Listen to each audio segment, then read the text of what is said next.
Broadcasting from the business capital of the world, this is the Podcast Business News Network. Well, we appreciate you being here today and making the decision to join us and potentially move your life forward and change it. Now, I highlighted the word decision because many times we have challenges making decisions, and a lot of times that goes back to your childhood. How is that connected? We're going to talk about that today. And also, those challenging decisions you almost can't make. You have trouble making, but you know it's the right decision, and you know it'll bring you peace and maybe closer to your dreams. It's all about decisions today. She has made a decision to join us, and I'm grateful for that. She helps people wrestle with this all the time, coaching them, walking that journey with them. And that's because we're all beautifully broken. And that's the name of her practice. Dawn Manderfeld is back with us. How you doing today? I am good. Thank you. How are you?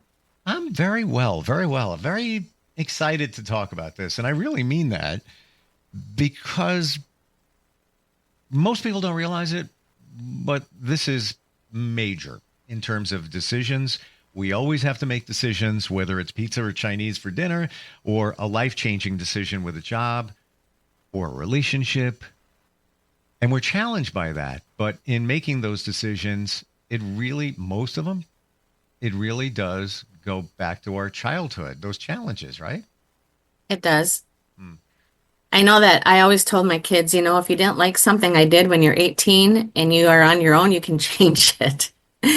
But there are a lot of things that have affected my decision making and have helped me, or not so much helped me, by the way I was raised.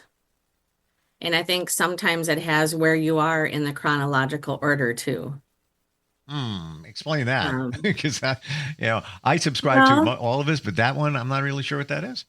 The oldest child gets treated, the oldest, the second, the third, kind of where you are.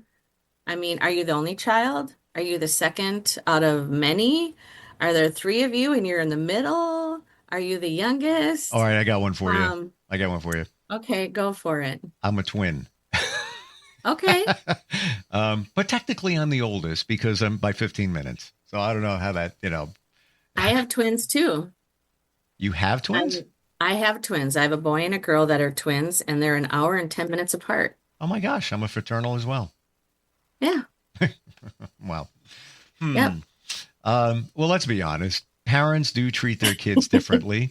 I was just having a conversation with somebody, and she says when she goes to work, they, once a week, every couple of weeks, whatever, they'll have a conversation about kids, and it'll be like the favorite of the week. Let's say you have two kids, kid, A, you might be saying, yeah, she's really a peach this week. The other one, oh, what a pain in the, and then, a week will go by. Oh, that one. yeah. No. My older one, man, now she's awesome this week. They actually compare notes, but let's be honest, as parents, that does change. It varies. You have favorites from time to time. I look back and I'll compare notes with my sister, and she may say, Mom favored you at this point. I'm like, I didn't even feel that. I didn't realize that, but maybe that's what she's feeling.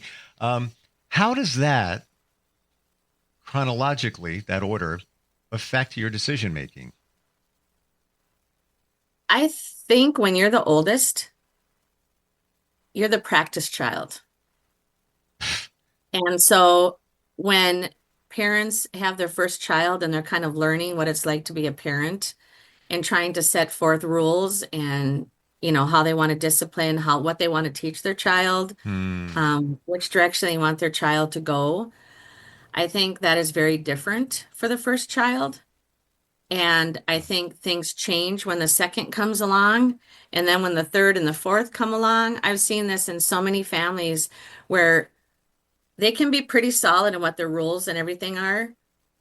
But depending on where the child is in order, it can definitely show where they've just kind of like,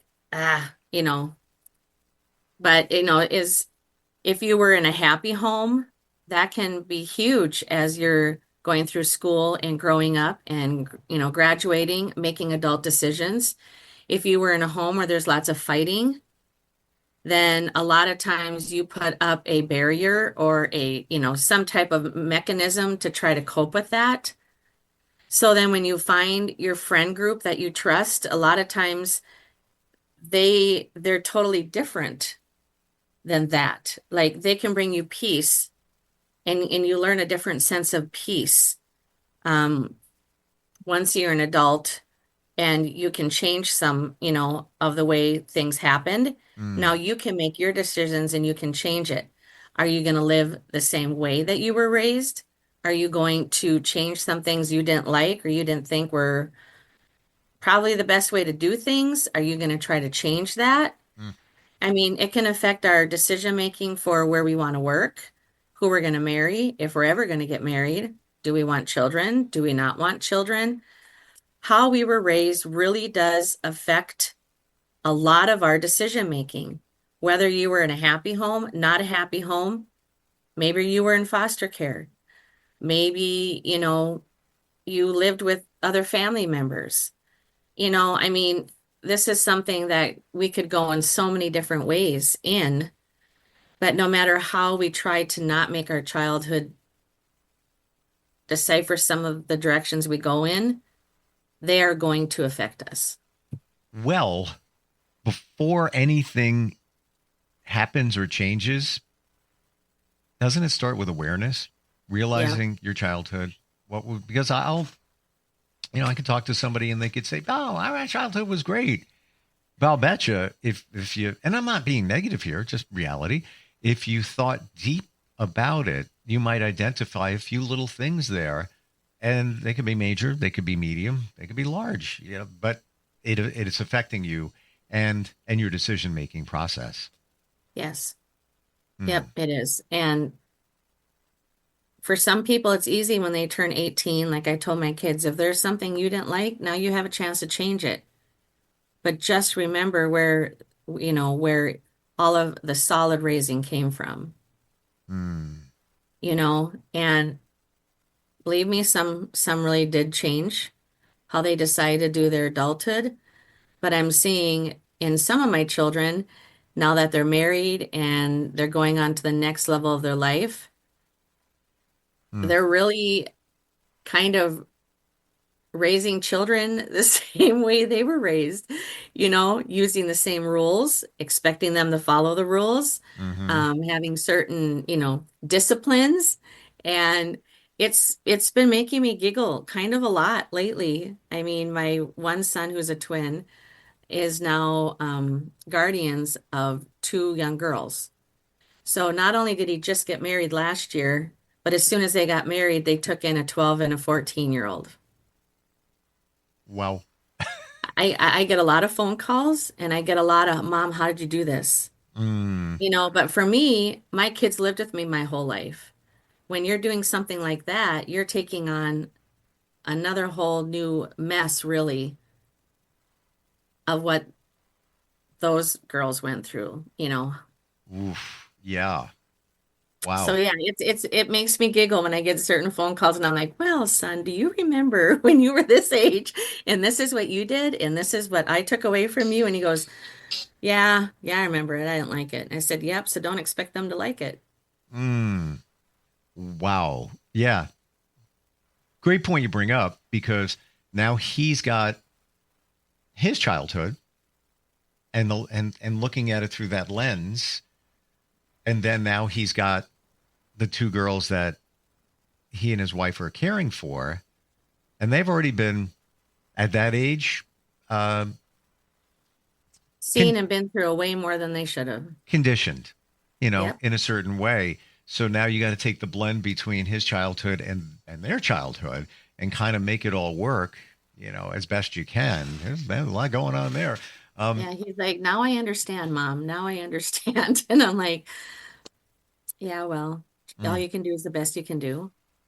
But always explain to them why you're giving them that discipline. Always explain to them why.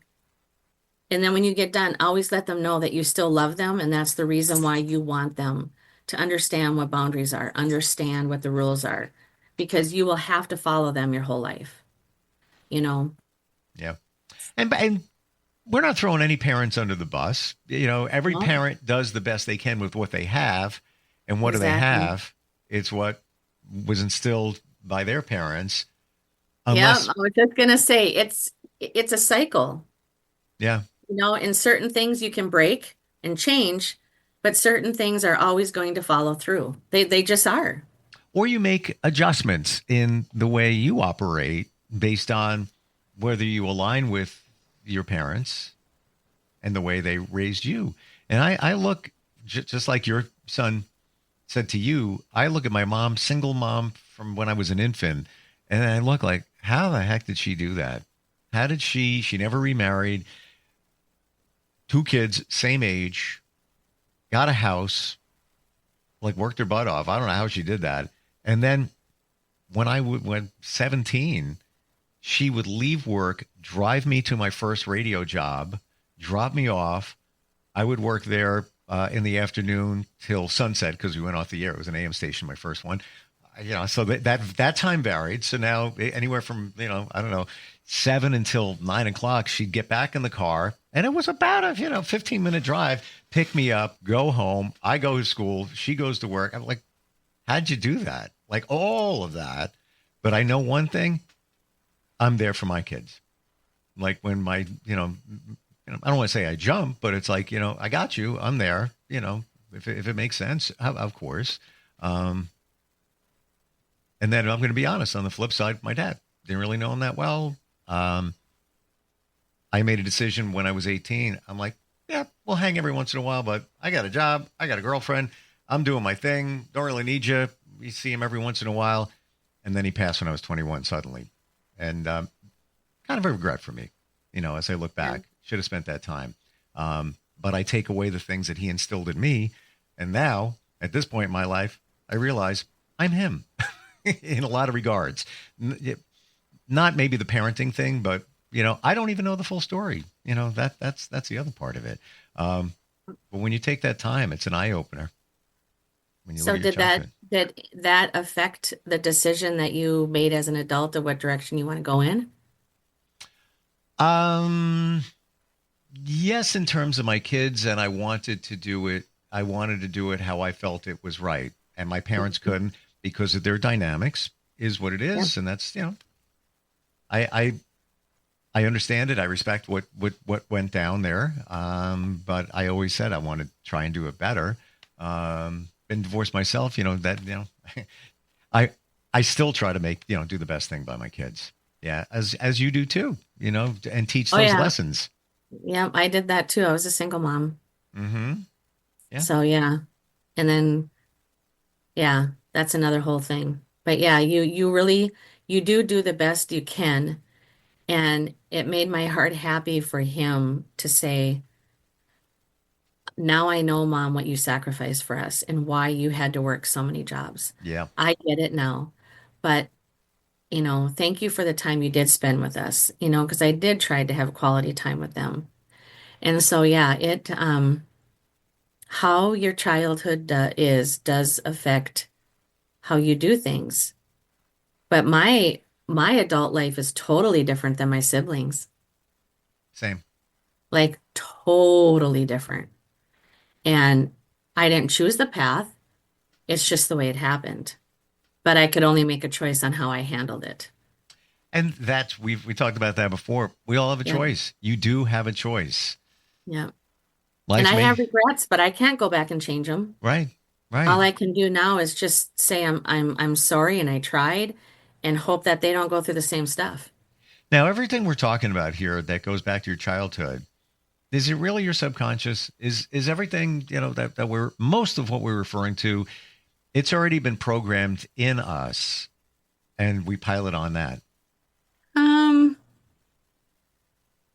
I wouldn't say always no, because I think there are a lot of things from our childhood that we don't even remember. Mm, And I know I have friends that had a horrible childhood and they've literally blocked things out. And so, in your subconscious, they're always there and you're aware of them. But I do know some people who really had some pretty horrible stuff going on in their childhood, and they literally have blocked them out not to remember. Hmm. Um, And which I is think now normal. that they're older and they have children, though, I think I've noticed certain things are triggering a memory. And then they're like, did that really happen? Like, did that really be allowed to happen to me? You know? And it's like, well, put your childhood together and, see, because now she can't ask those questions, you know? Hmm. Um, so yeah, it's very, very interesting. It is. It is. Once you start, I call it connecting the dots. You start figuring it out. How can you identify what could be connecting to your childhood in your decision making? Is it coaching? Is it therapy? Is it hypnosis? How can you make that connection to kind of figure out why I do what I do? I think if we just sit down and even, talk to siblings, talk to your parents if they're still around, and, just say, this keeps coming to my mind. Did this really happen? Or, why did this happen? Or, was this really something that we weren't allowed to do, or did I just dream it? A lot of times you need to start talking about it and just, and just trying to figure out if that actually is something that happened to you or someone that you knew or one of your other siblings if you have a sibling. But a lot of times it's just there again, communication is how we're going to get an answer to a lot of those.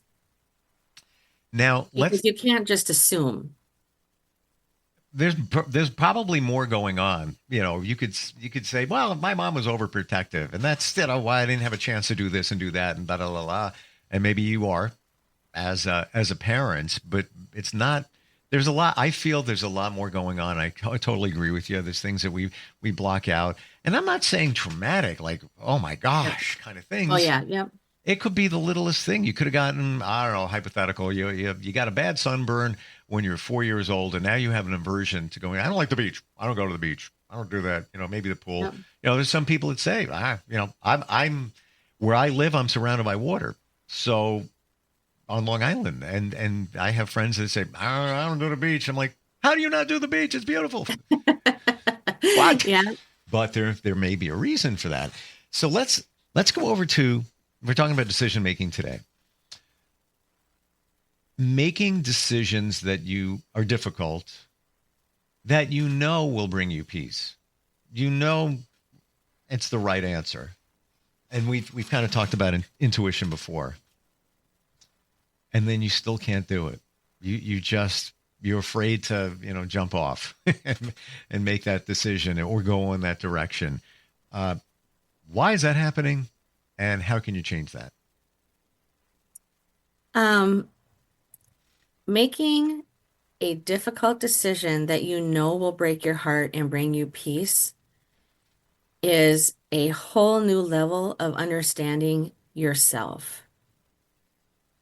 And Mm, when you know that there's a decision coming up and maybe everything about that decision looks good.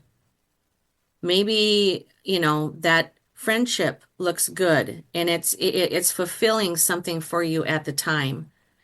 That's when you literally need to again write something down, put down the pros and cons, and just really walk away from the situation and really, really think about why am I here? Why am I with this person?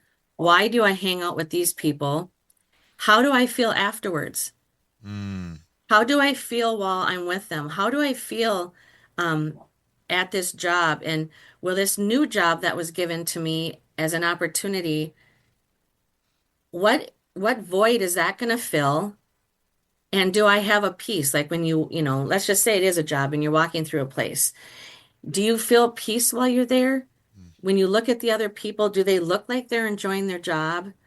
You know, is that much of a raise worth not being happy and really struggling and being so stressed that you literally can't stand your job?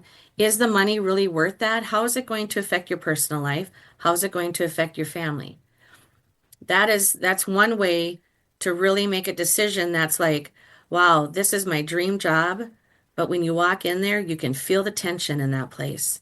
Do I really want to walk into that every day? Or do I want to stay where I am and keep moving forward, keep putting my name out there, keep looking somewhere else? Now, what if it's with a relationship?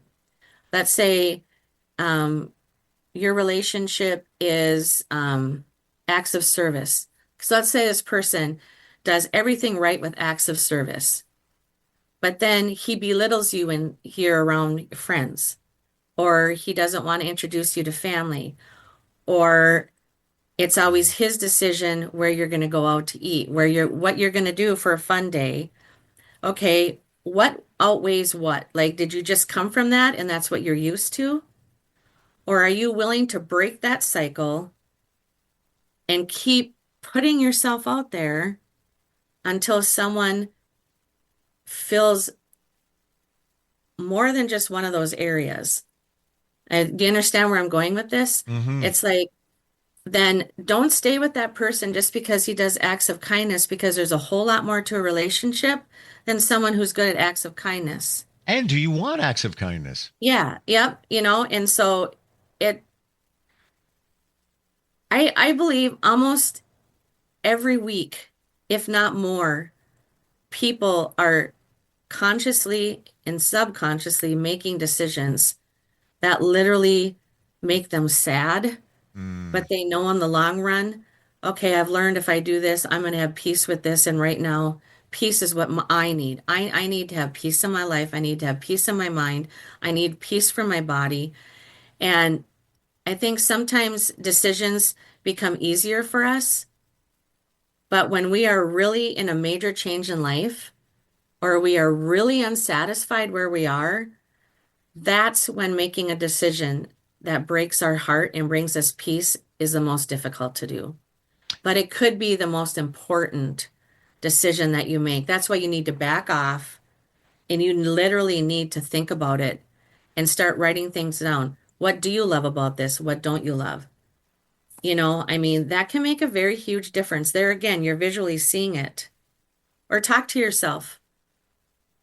Say, hey, I really love this, but I really don't like this. So what what makes my body more stressed? Is it this or is it this? Like what can I handle? What can't I handle? And it's okay to do that. But then we need to change ourselves too sometimes. When we're making those decisions, we need to think of where our part is in that too. And there's faith and fear. You have to consider those, have faith that it's going to be okay when you make that decision, and don't fear it. This is why you're great at what you do, because in what you just said, I just saw my life in the last 15 years flash before my eyes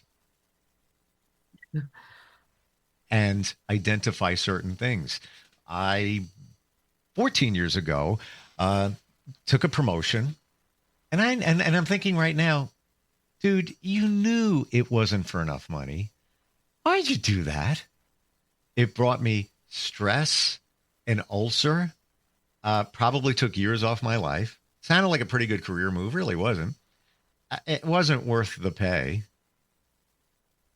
And I'm thinking right now, I knew it wasn't enough money, but I'm like, well, let's just do it. It's good for my family. I think we need to look at our lives and say, what's in it for me? I know that sounds a little self-serving, but what's in it for me? What's in it for you? Why are you doing that? Where's your benefit? Where's your win? Where's the gain? And certainly with the, in a relationship, looking at, back to the elementary love language, acts of service, that if that person is doing those for you, do you really want that? Are you, what's in it for you? Because I don't need acts of service. It doesn't work for me. I don't know. Great. I appreciate it. I appreciate everything, but I don't need that. It's words of affirmation and physical touch. That's me. Ding, done. Took a long Okay, time. but now what if you're with somebody who does those, but yet when you're out in public, belittles you or puts you down or, Hmm. does that in expectation of getting something in return all the time? Well, there's the good and the bad, and I call it the scale of life. All So right. there again, Yeah. you literally have to figure out what's going to work for you finally. Like, what have you learned from the past? Mm-hmm. And are you willing to make a difficult decision that's going to break your heart for a moment? Yep. But in the long run, it's going to bring you peace, and it's going to be the right way to go. And you know the answer. You just don't want to admit it. I do it all the time. I know the answer. I already got it. And I knew the answer back then when I took that job. Isn't that interesting though? You knew, but it was just like, yeah, it kind of makes sense. So let's just see where it goes. Kind of makes sense. Didn't fully make sense. Yep. Didn't kinda. fully. And I can transport my mind right to that moment where, look, this is what we're going to pay you. And I'm like, oh, all right. That's not what they pay. Why did I do that? I did it for my family. I did it a little bit of a career move, but really in the end, I knew in a month, this is really not worth it. But I think we need to realize, why we make those decisions. And again, I have to say, what's in it for you? Like, what is it? Yes, you're doing it for your family, but you're going to be a better person if you're happy and you're not stressed out. Well, the whole thing is learn from your mistakes and grow forward. Oh, for sure. Yeah. A lot of people, they don't learn even from their mistakes. They just keep doing the same thing because they think, well, I mean, if you're not doing something different, then it's not going to change, Or it'll get better. Yeah. This time will be better. Probably not. And again, you know the answer. You have that way of just talking. I swear, I'm like, I just saw 15 years in front of me and why I did certain things and why I do certain things. That's why you're a professional of the year. I mean, I get it. It's really cool. That's never happened before, by the way. How do we find you? What's the best way, Dawn, if somebody wants to connect, if they're seeing connections here in terms of what we're talking about? My website is livingbb.org.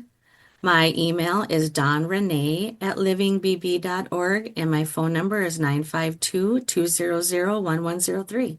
Thank you for sharing everything today, your transparency and insight. Really appreciate it. Thank you. Have a blessed weekend. You too. We'll be right back.